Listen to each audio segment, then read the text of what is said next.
like, whoa, that's cool. Because he's a kid. Miguel would end up teaching Richard some of the skills he had learned, including how to kill people. Good for 10-year-olds to know.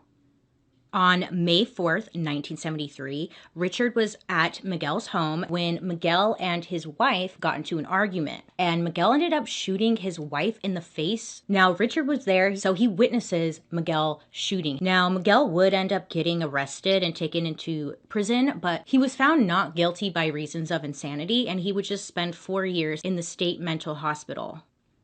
After the shooting, he really just didn't want to go home because it was not a good place to be. So he ends up moving in with his sister. This is just a one big hot mess of a family. His sister's husband, his name was Roberto. Roberto over here was a peeping Tom. So Roberto would take Richard with him at night to peep in windows and watch these women undress, or like go to the bathroom. Women undress, or like go to the bathroom. It just kind of seemed like for Richard, it was just one bad place to another bad place to another bad place, you know? Richard began associating his fantasies with violence. While he was still at school, he also worked part-time at a Holiday Inn. So one night when he was working, just used his pass key to get into a guest hotel room.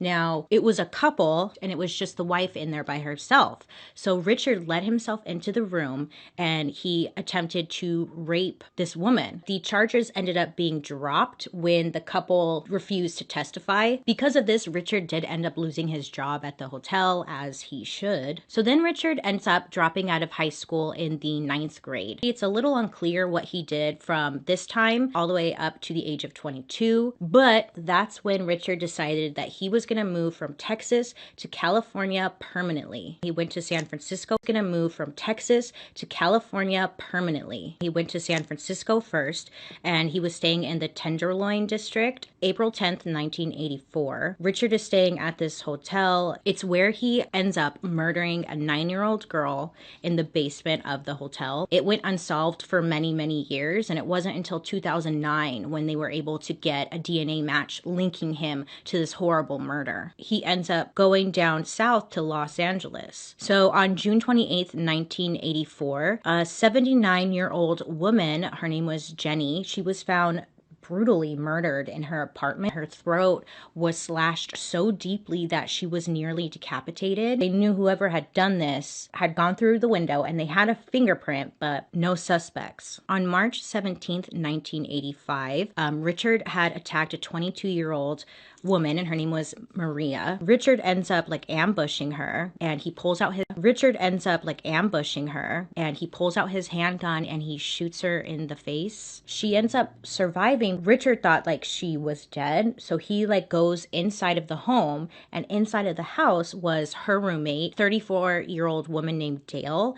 She had heard the gunshots, and she had ducked behind a counter in the kitchen, and she was just kind of hiding there. She ends up raising her head over the counter where she's hiding, and that's when Richard sees her and shoots her in the face, killing her. Within the same hour, Richard had come across a lady named Veronica. Richard wanted to steal her car so he could get away, so Richard ends up pulling her out of her vehicle, and he ends up shooting her twice, and then he ran. He wanted to steal her car, but he ran on foot after he shot her. So then on March 27th, 1985, Richard broke into a home. It's now 2 a.m. in the morning. When he gets in there, he sees 64-year-old Vincent is sleeping in his room. Next to Vincent was his 44-year-old wife. Her name was Mazine. Richard just shoots Vincent. This wakes up his wife. Richard hops on top of her and he beats her. She tells him that there's some jewelry over there. Just take whatever you want. She is actually able to get her hands out of the bonds. And she knows there's a shotgun underneath her bed. And she gets up, gets under the bed. She grabs the shotgun. Richard comes into the room. She points it at him, pulls the trigger,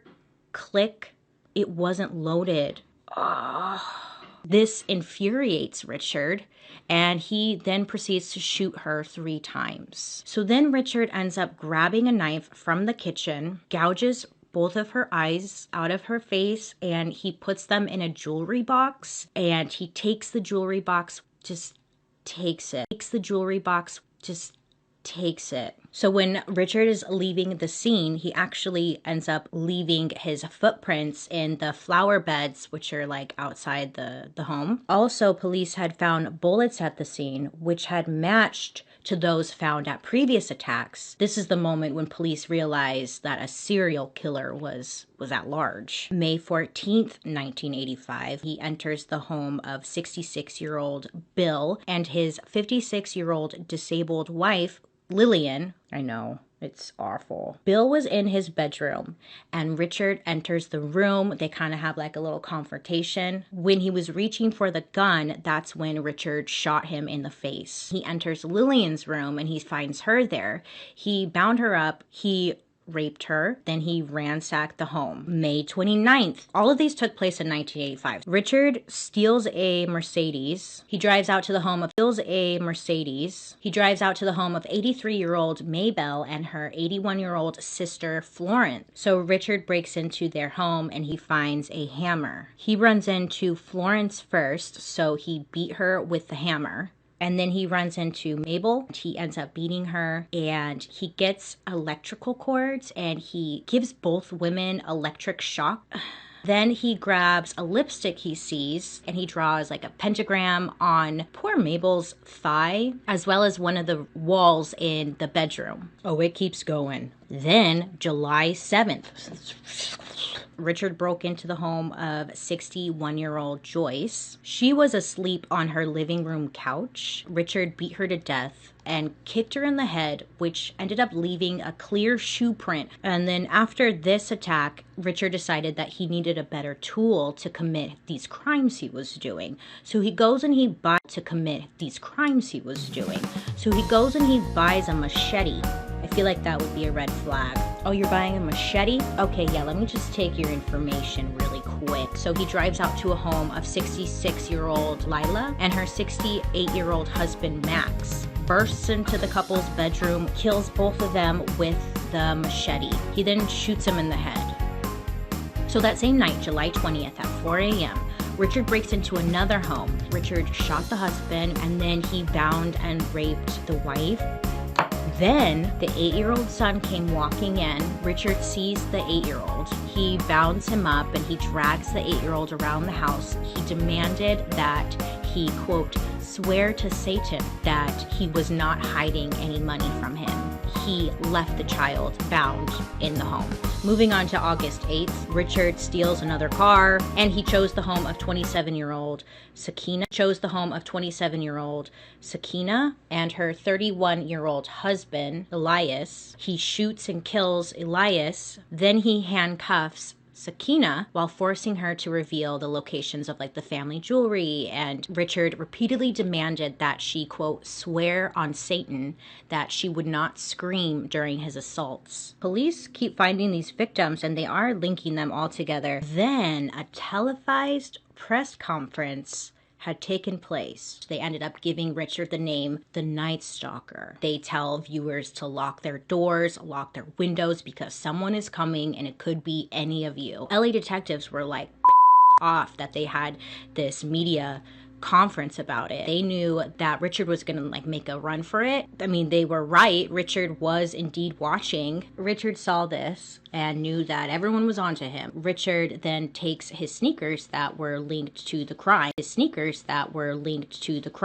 drives up to San Francisco, and he drops his sneaker off of the Golden Gate Bridge into the water. And then for some reason, he goes back on August 24th. He drives a little bit outside the Los Angeles area, and he is kind of lurking outside. Inside was a 13-year-old boy named James. At this point, everybody had heard about this Night Stalker. This James boy, he hears like footsteps. He wakes up his parents, making sure that whoever's outside is like hearing them. This freaks Richard out and he gets into a stolen car. So James, he runs outside and he noted the color, the make and model of the car. The stolen vehicle that Richard was driving in, they found it on August 28th. They were able to get like a fingerprint from the rear view mirror. He just missed like like one little fingerprint. Police are excited about this, and they're able to get a positive ID on the fingerprint. This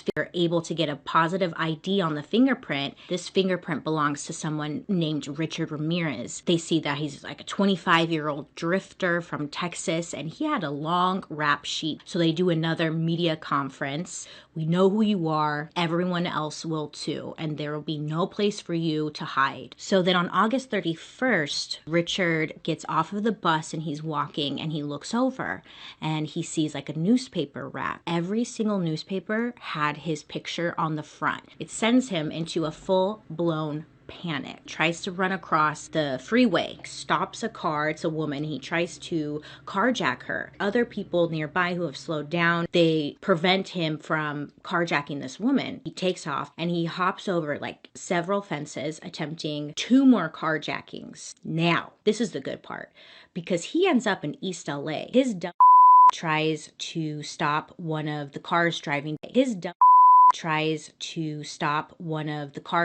down the street. Luckily, there were people outside, so they see this happening and they're like, no, and they attack Richard, holding him down until police came. So Richard gets arrested and put in prison and is waiting for his court date. So at his first court appearance, Richard had carved a pentagram on his hand. He just yells, "Hail Satan." Then August 14th, the trial was interrupted because one of the jurors was found shot to death in her apartment.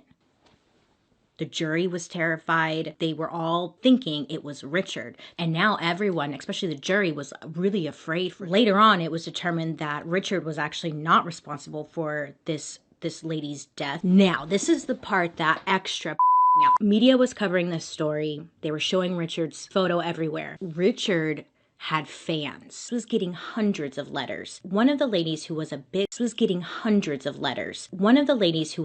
fan, her name was Doreen. They were in love. During his trial, women were just flocking to the courtroom to get a glimpse of him. You know, fangirl. She ends up being replaced by another woman. Her name is Cindy, and Cindy was infatuated, obsessed with Richard. How she got on the jury, I don't know. He thought with her on his side, he could have a chance of getting a hung jury. So he is making sure to give her eye contact.